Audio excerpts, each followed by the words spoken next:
नमस्कार दोस्तों, मैं विक्रम आपका स्वागत करता हूं एचटी न्यूज में। और जिस तरह से पिछले 25 दिनों से लगातार मदरसा शिक्षकों का धरना जारी है, लेकिन अभी तक सत्ताधारी पक्ष का कोई भी नेता उनकी सुध लेने नहीं आया। वहीं समाजवादी पार्टी के कई नेता उनकी सुध ले चुके हैं और ये वादे और दावे कर चुके हैं कि जब भी उनकी सरकार बनेगी तो मदरसा शिक्षकों के लिए सबसे पहले जो भी वेतनमान है उनका जारी किया जाएगा। और जहां तक केंद्रांश और राज्यांश की बात है, जो कि पिछले 25 दिनों से लगातार धरना जारी है, कई मदरसा शिक्षकों की हालत तक गंभीर हो गई है।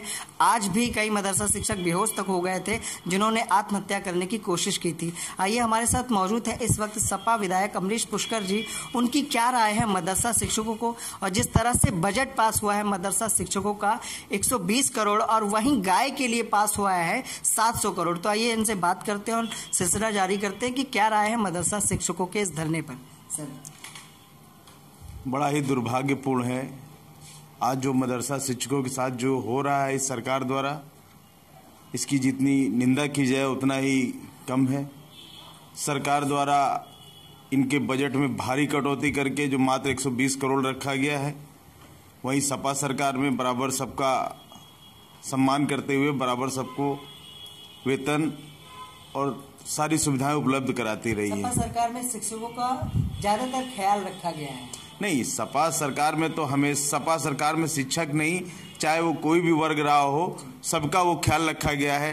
आज लगातार आप देख रहे होंगे कि वहाँ इको गार्डन पे धरना होता रहता है। लोग 20 दिन 6-6 महीने सालों पड़े रहते हैं, लेकिन सरकार की तरफ से कोई सुध लेने वाला वहाँ तक नहीं पहुँचता, क्योंकि सरकार को ये बिल्कुल इतना अहंकार भर चुका है इतनी संख्या आने के बाद कि उनको जो लोगों की जन समस्याएं हैं, लोगों की जो समस्याएं हैं, उससे कोई लेना देना नहीं। जैसा कि आप जानते ही, इनका सरकार का एक नारा था सबका साथ सबका विकास, लेकिन ये बिल्कुल सरकार इस दावे के उल्टा काम करती है। सबका साथ लेके वोट तो ले लिया, लेकिन जो काम करती है वो खाली चंद लोगों के लिए, चंद धर्म के आधार पे, जात के आधार पे बांट के लोगों को काम कर रही है। ये सरकार की पॉलिसी के अंतर्गत ये लोग करते हैं और लोगों को बांटने का काम करते हैं। धर्म के आधार पे लोगों का बजट तैयार किया जा रहा है, ये बहुत ही निंदनीय है और ये निश्चित तौर पे इसकी जितनी निंदा की जाए उतना कम है। तो हम ये भी जानना चाहेंगे, जिस तरह का सपा बसपा का गठबंधन भी हुआ है और जिस तरह से जो धरने होते हैं लगातार, कहीं ना कहीं प्रदेश सरकार और केंद्र सरकार उस धरनों पर ध्यान भी नहीं देती है। लेकिन जब भी आपकी सरकार रही है और जितने भी आज धरने होते हैं, कहीं ना कहीं उनको जो लाभ मिला है वो आपकी सरकार में ही मिला है और आज वही लोग रो रहे हैं। तो क्या कहेंगे आप?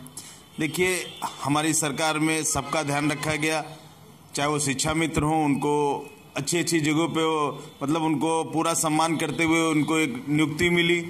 लेकिन बाद में ये बीजेपी सरकार के झूठे वादे और ये जो झूठे वादों में फंस के, जुमलेबाजी में फंस के इन लोगों ने जो गलत फहमियाँ आई, दिशा भ्रमित हुए, आज उन सबको अफसोस है। और सब लोग फिर आज की डेट में पुनः माननीय अखिलेश यादव जी के किए गए कार्यों की सराहना हो रही है। हर तरफ, देश नहीं पूरे विदेश तक में माननीय अखिलेश यादव जी के कार्यों की चर्चा हो रही है और आने वाले समय में अखिलेश जी को वापस आना तय है। और केंद्र में भी मैं आपको बता दूं कि बगैर अखिलेश जी और बहन मायावती जी के गठबंधन के बिना कोई सरकार वहां पे बनने वाली नहीं है। और आने वाले समय में अगर कोई नेतृत्व करेगा तो उत्तर प्रदेश से जो भी प्रधानमंत्री बनेगा वो उत्तर प्रदेश से ही चुन के जाएगा, वही प्रधानमंत्री देश का नेतृत्व करेगा, ये निश्चित है, आप मान लीजिएगा। तो सर, हम ये जानना चाहेंगे कि जब भी सपा की सरकार सत्ता में आती है तो क्या मदरसा शिक्षकों का ख्याल रखेगी? देखिए, मैंने कहा ना कि सपा सरकार तो सभी का ख्याल रखती है, जो जात धर्म के आधार पर कार्य नहीं करती, चाहे वो मुस्लिम हो, चाहे हिंदू हो, चाहे फारसी हो, चाहे सिख हो, सबकी जो समस्या है सबका वो ध्यान रख के बराबर काम करती है। और उसी आधार पे सपा के सरकार में तो सब लोग खुश हैं ही हैं। और आने वाले समय में निश्चित तौर पे हमारी सरकार में इनकी जो भी मांगे हैं, हम लोग निश्चित तौर पे उनको सहानुभूतिपूर्वक विचार करके पूरी करने का पूरा प्रयास करेंगे।